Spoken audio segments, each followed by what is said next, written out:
As far as Victor, I guess what's the latest with Victor? Could he return to the ice tomorrow? He won't return tomorrow. He could return to practice, I guess, but I don't expect him for Friday for the game. What about Craig? Craig was not out there today, obviously. Still day to day. What's your concern level about Victor? Because initially out in San Jose, that was thought to be relatively short term, and here we are 5 games later. Yeah, no, it was. We didn't have imaging that we could get when we came back, or we got when we came back, I should say. The imaging that we did get when we came back still kept it day to day. It's not a 3-week deal. It basically is an area that's inflamed, and we're waiting for that to resolve, and it impedes what he can do, what he can bring to the game, and it's a tedious on the smaller side. It hasn't resolved yet. When you look, you have a back-to-back coming. Without Anderson, is it conceivable you're going to use Dell in one of these two? Yeah, if we don't have, and it doesn't look like we'll have Anderson, so you're correct on that. The inclination would be to go to Ticker the first night and then evaluate from there. But yeah, I think that would be, on simple thought, yeah, you'd probably play both of them in those back to back. As far as Mark on the first with Darlene, just obviously most of your defensemen are going to end up playing with each other over the course of the year. But why was Mark the right guy to move up?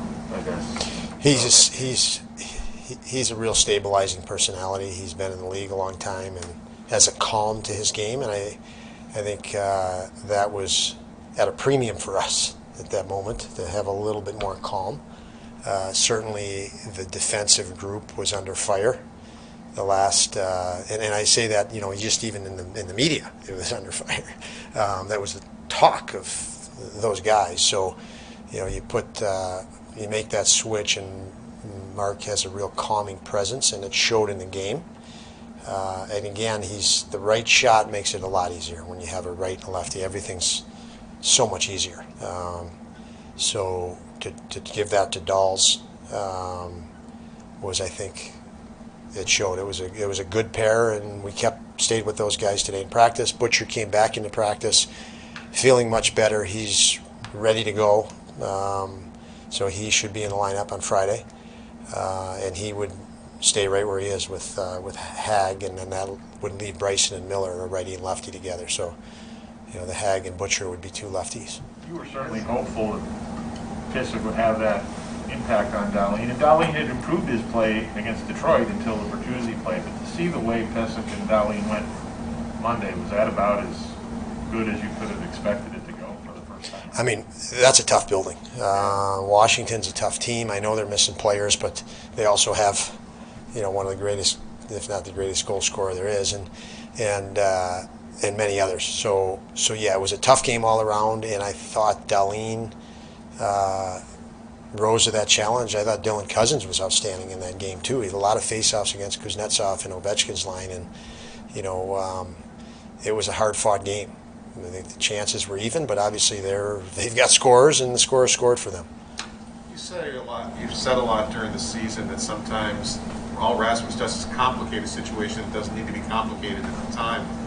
And I noticed a couple of times where he got under pressure and just flipped it out to center ice instead of, is that where Mark could help him, even after a shift, sit down and help him uncomplicate the game a little bit for him? Definitely. I didn't say he always complicated the simple. I said there's time. When he gets himself in trouble, yeah, he's a player that's always, these players that have a mind like Dolls has, when you have a confidence that says, I know there's a great play to be made. And sometimes that means when you're looking for a great play all of the time, you force plays a lot of times because your stubbornness is because you're confident. I know I can make this play, and all of a sudden it closes up, and you didn't survey a simple play. And that's part of growth, and that's part of him and anybody getting in situations that they complicate things. But yeah, Dolls is the aerial, we would call it, when he aerialed the puck out of the zone to the next zone, is a skill that's used throughout the league. It's just a skill to break pressure. You can't make a direct play, so the old way used to be off the glass and out. In the last decade, the aerial and the puck to the next zone and pressuring it there is a big one. And it's nice to see him using those things because, again, he likes to make the perfect play. But is that Mark's influence on him? I think it is. Yeah, I think that helps. I think it's everybody's influence. These guys all influence. Everybody influences everybody, and to have Mark there right by his side immediately, he does talk to him in between shifts as he did with his other partners, as he does, and even in practice today. Lots of talk and communication between Mark and Dolls, and Mark has a lot of experience that Dolls can use. Have you liked the way you're limiting second chances even over the recent stretch here? Yeah, I do. I certainly do. I mean, you're going to give up chances in this league. There's great players, and they're going to make great plays, but it's limiting them. It's making them shoot through sticks and fight through sticks. It's pushing them to an outside area that the goaltender sees it as predictable. See the patterns of our system to help our goaltenders. Shot selection is coming. There's consistency in those against. Ticker, for example, the other night, I don't think he didn't make a save on a puck he could see. And you guys could correct me, maybe one he saw. He saved everything he saw, and it was from predictable areas with contested pucks. As we talk a lot about, we can give up shots, but they better be contested, and there better be no second chance. Or that one better be even contested heavier. And our guys have taken that, to heart and battled hard for us there. Back to Mark. I mean, part of the reason I guess he came here is because he wanted to play defense regularly again. Can you sense that he relishes the opportunity that he has here? He does. He appreciates it. I believe you can see that. He is a guy that he has a smile on his face, and he doesn't deter from competing.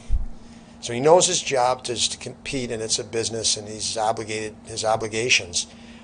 But he has a real zest for life, and that is very, very positive for everybody around.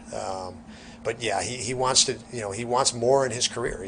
He came here with experience, but he's really focused on how can I become better. And I've challenged him that way from day one. I watched a lot of film on him in the off season, and before I even met him face to face, I said, here's what I expect of you in the areas of you've got to make these improvements. You've got to push to make these improvements and become a better player. And he has become a better player from what I watched on film last season. And I liked him last season. Thanks, Dad. Yep. See you guys.